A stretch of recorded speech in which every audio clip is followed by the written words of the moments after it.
ఒక చిన్న పల్లె పాఠశాలలో మాధవి అనే చిన్నారి గణితంలో ప్రతిసారి విఫలమవుతూనే ఉండేది. తరగతి గది నిశ్శబ్దంగా మారినప్పుడు ఆమె తలదించుకుని కన్నీళ్లు ఆపుకుంటూ కూర్చుంటుంది.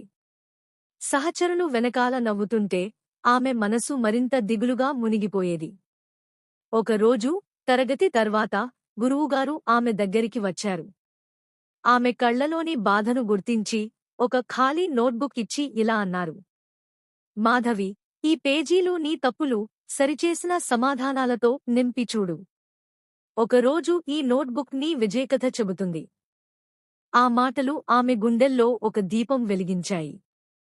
ఆ రాత్రి కిరోసిన్ దీపం వెలుగులో అలసిన కళ్లతో ఆమె ఒక్కో తప్పును సరిదిద్దుకుంటూ రాసింది.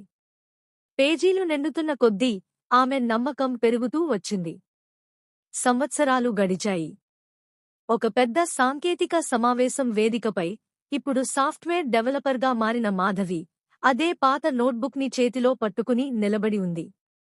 కాంతులు ఆమె ముఖాన్ని ప్రకాశింపజేశాయి.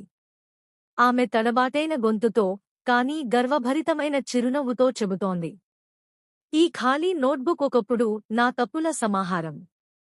ఇవాళ ఇది నా విజయానికి ప్రతీక. విఫలం అంటే అంతం కాదు, అది ప్రారంభం.